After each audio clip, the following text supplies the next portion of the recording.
Team, let's do it. We're going to be talking about ideal parent figure protocol, resources, also known as the three pillars method. And I think this shit rocks. It's for developing secure attachment. Um, there's very few facilitators of it, as far as I can tell. And I just want people to be able to know what it is, why I think it rocks. Also, trying to teach myself by teaching you to learn more about it.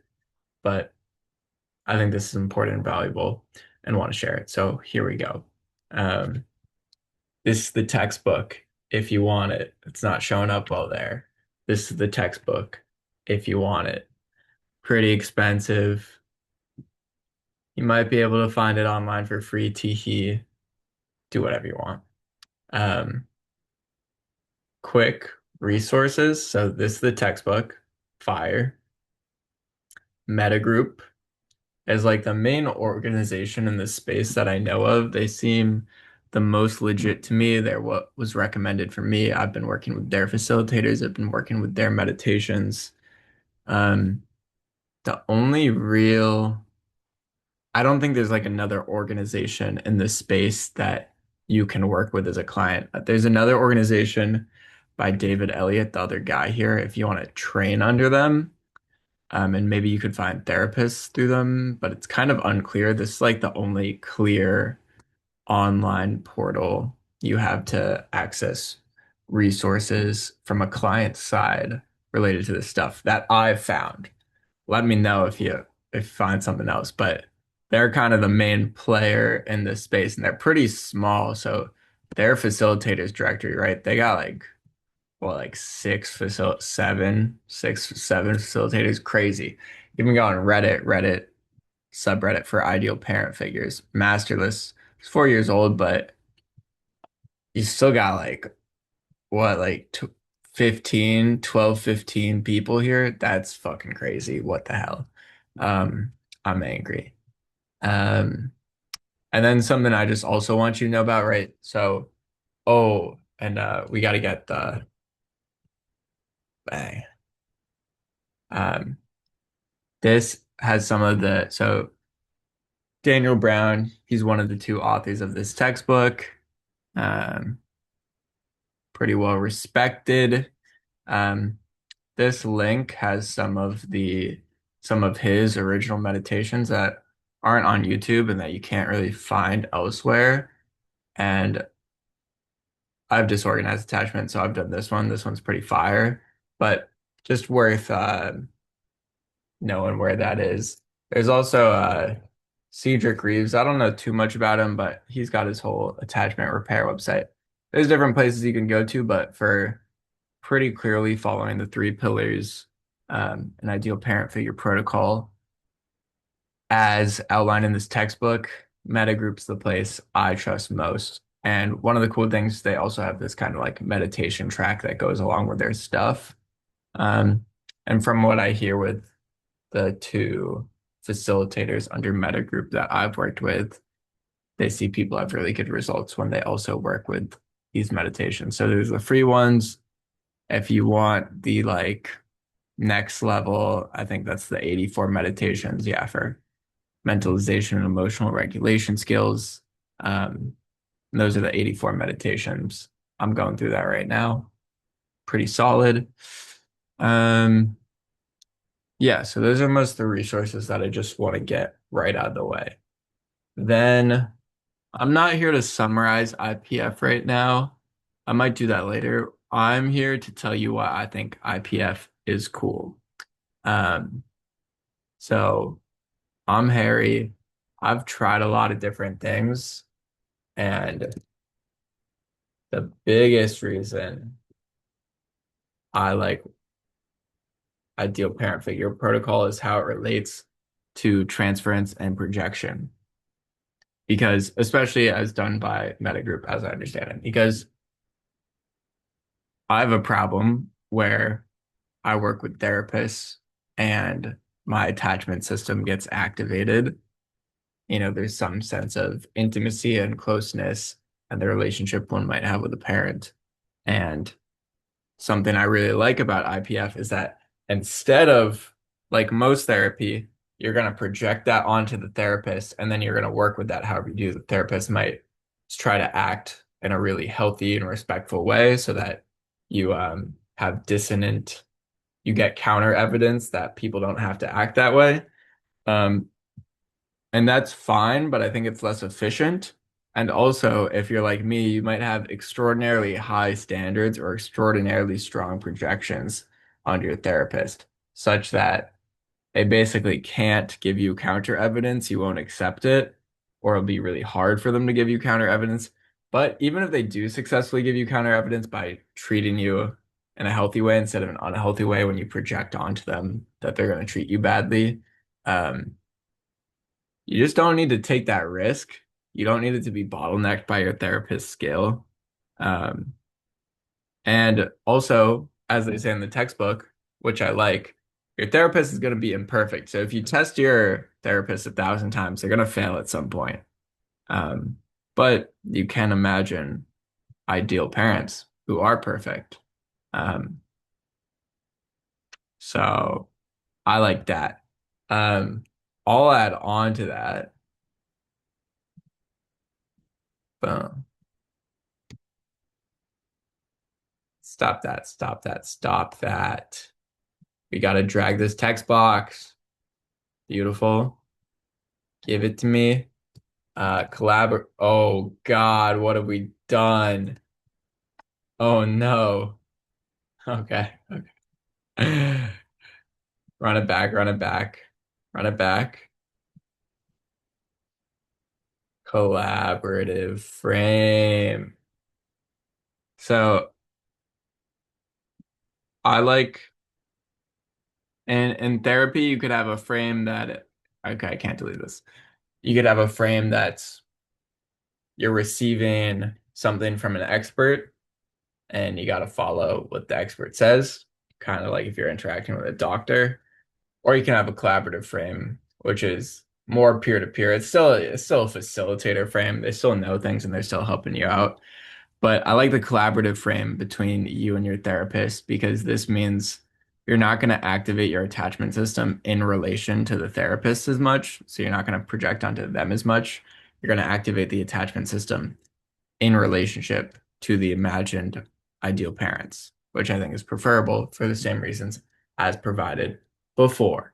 Um, and I won't write it down, but the three pillars of the three pillar approach of this textbook of ideal parent figure protocol is one, ideal parent figure protocol, imagining ideal parents, and specifically having a facilitator or therapist guide you in that imagery, doing it with someone else. Um, I find that much more powerful and helpful personally and helps me get through stuck points and see blind spots, etc. The second one is essentially mentalization, so essentially self-awareness, but also emotional regulation, um, and kind of all of those metacognitive skills. In general, I would say it's self-awareness and emotional regulation. The third pillar is collaborative behavior, and what they mean by that is basically the ability to have respectful, productive relationships, and honestly, more specifically, interactions. So, a thing they focus on is just being able to have respectful and productive conversations. So, like, not rambling endlessly, and not shutting down and not saying anything, but just having like good enough in the middle, in the sweet spot, regular communication where people can clearly understand you. Um, yeah. So those are the three pillars. I forget why I started saying that. But so honestly, the biggest reason that I value IPF and that works for me is how it works with the transference and projection relationship between you and the therapist. And I think that's awesome. The second thing that I think is a really nice advantage of it is positive reinforcement. Feel better to feel better. This is an idea I've mostly got from Organic Intelligence because one of my friends is super into it, organicintelligence.org. I've taken their end of trauma course, which was pretty solid. And the main idea I appreciate from Organic Intelligence, um, I'll find these real quick. Organic Intelligence podcast. If you want to learn more about organic intelligence, I'd recommend there. Oh, that's new. That's exciting. I want to watch that.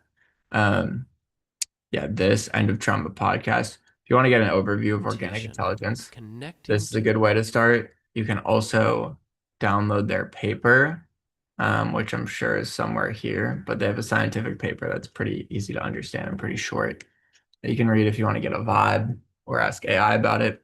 But organic intelligence focuses on positive reinforcement, feeling better to feel better. A lot of therapy, subtly or not so subtly, focuses on problems and trauma and what feels like shit to try to get you to heal. And that does work to a certain extent, but the more disorganized you are, the more your attachment system is fucked up, the more your nervous system is fucked up, the less likely that is to work. Direct trauma reprocessing with disorganized attachment or especially fucked up, sensitized nervous systems can actually just lead to more disorganization. It can actually just lead you to dissociate more. Um, and that's its whole own thing. Um, but a good way to avoid that is to just go nice and easy. Feeling better is better, and biting off things in actual sizes that you can chew. And of course, it's always going to be okay to feel whatever you feel and have whatever negative feelings you have in therapy and to even cry and to have catharsis. But I think it is a mistake and it is dangerous to aim for catharsis, especially with people with disorganized attachment or particularly hypersensitized or fucked up nervous systems, whatever we want to mean by that.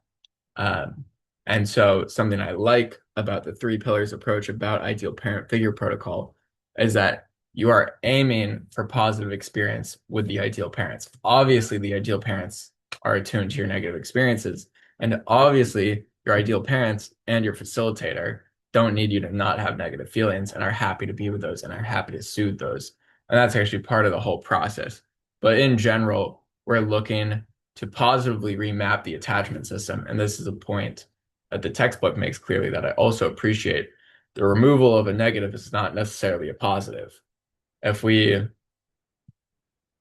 if we discharge the pent up emotion from a negative trauma, that doesn't necessarily mean that you will now be conditioned to expect the positive version of that thing to actually happen. It just means you're no longer holding the negative thing.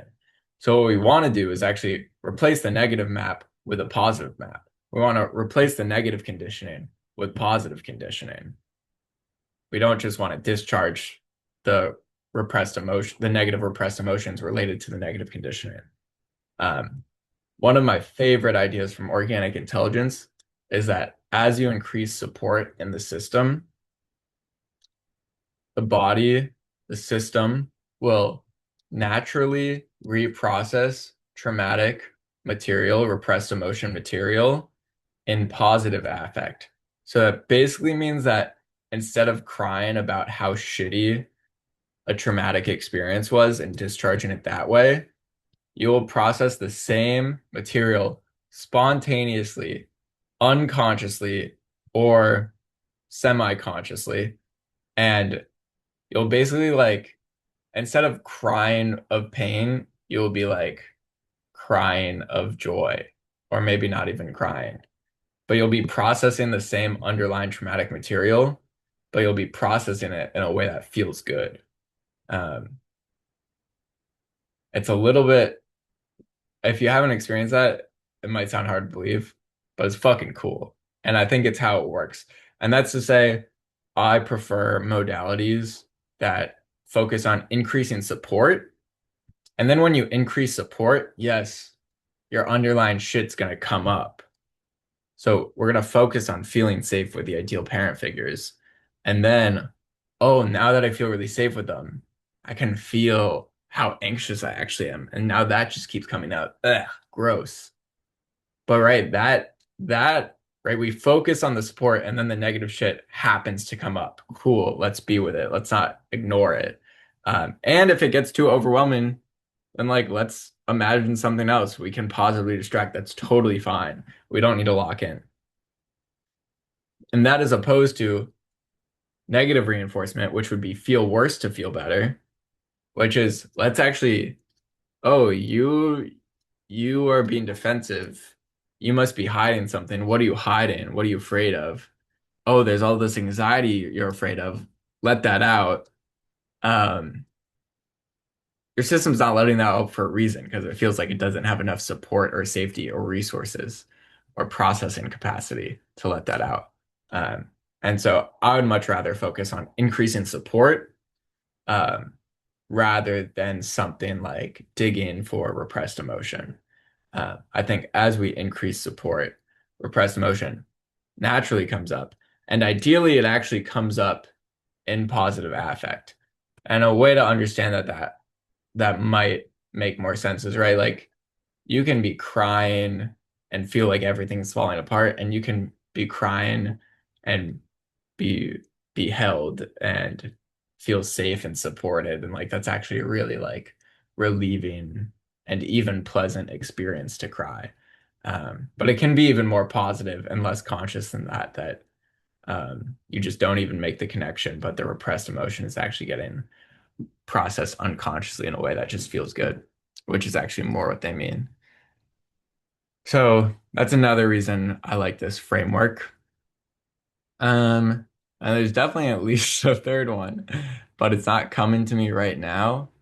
And honestly, that's pretty good. And I think we'll just take that. Welcome to the Guts Pod. Whoa. And is there anything else I definitely want to get to right now? Honestly, not really. That's good enough. Um, hopefully that's a little bit helpful. Transference, positive reinforcement. I'd also just say like another reason I like it is that's working with, oh, okay, this is what we got to get to. Like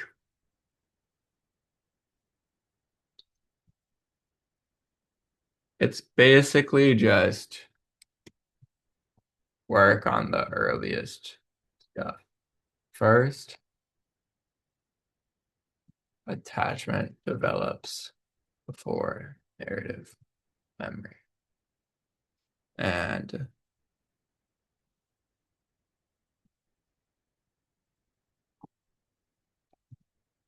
work with the fundamental unit of humans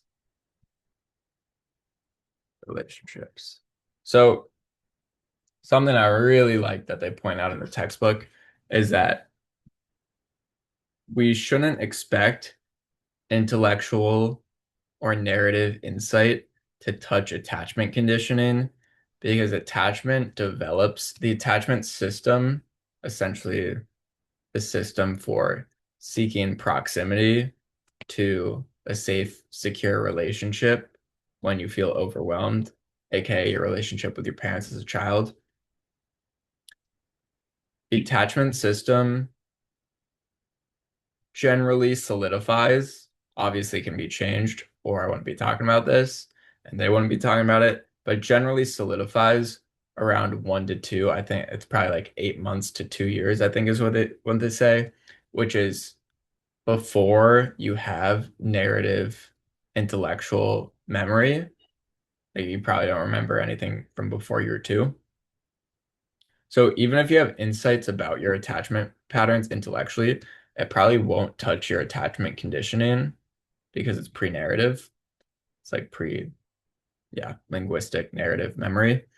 Um, and so to work on attachment conditioning and attachment issues, you want to work in like a non-narrative way, which is another reason they're using this imagery where you imagine yourself as a child with ideal parents. And so that really resonates with me because I did a fuck ton of emotional work and didn't fucking touch my attachment conditioning. So that's another thing I appreciate about this work. And then this is more just a vibe from me. I kind of see the fundamental unit of humans, like the computer science reference is like object-oriented programming. It's like, what is the native object? But to say that for someone who doesn't get that reference, like just what is the most natural unit of thinking, of organizing reality for a human? And I think it's human to human relationships. And also tied into that, it's like you have that Harvard health study that's like the longest ongoing study and it's correlational, but it's like people have all the better outcomes and especially better health outcomes when they have better relationships. And that's actually like the thing that stands out among everything else is the quality of relationships. So something I like about this work is that it is directly interfacing with that, with relationships, um, creating a more positive map for relationships, specifically attachment relationships, but also all relationships. And I just think that's so fundamental to humans, um, that it's just an intuitive way to work with things that makes it easier for me to believe in.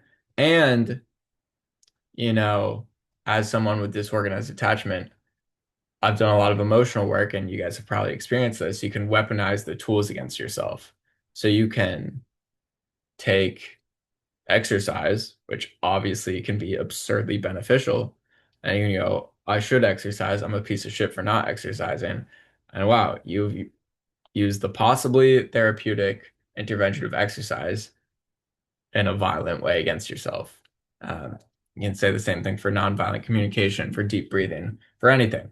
You could like force yourself to deep breathe in a way that's like actually violating to yourself and not respectful of yourself, blah, blah, blah. Give me 1 second here. So I really like that the resource you're building, an ideal parent figure protocol, is these imagined ideal parents.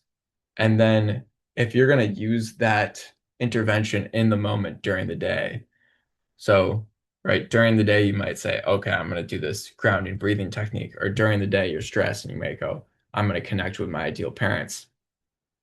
Those ideal parents being imagined beings, imagined humans, whatever they are, and being an imagined relationship can actually hold the complexity of attunement and information necessary for a healthy interaction with you, another human. No fucking framework, no matter how complicated it is going to respectfully attune to you the way that you need, the way that humans need, and the way that's actually healthy for a human relationship in a way that's actually healing. It can be sufficiently attuned, it can work, but it's not always going to work. So I like the intervention of a imagined being or person, an imagined relationship, because that relationship can actually hold the complexity and attunement necessary to more and more often be applied in a way that's genuinely respectful and healthy and helpful and wholesome, rather than rigid and let's say self-coercive.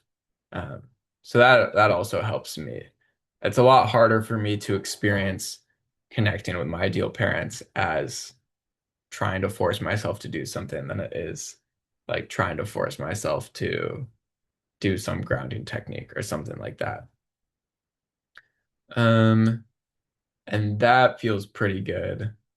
And I think I'll end it there. I'll say I have aspirations to go through the whole textbook and make some videos about it. We'll see what happens. And I am interested in facilitating this, and I'm trying to do 250 hours of practice sessions for free. So if you're interested, you can DM me on Twitter, Harry underscore Tossig on Twitter. And yeah, that's the vibe. Hope that's helpful. Feel free to ask me questions. I think this stuff rocks. And see you later.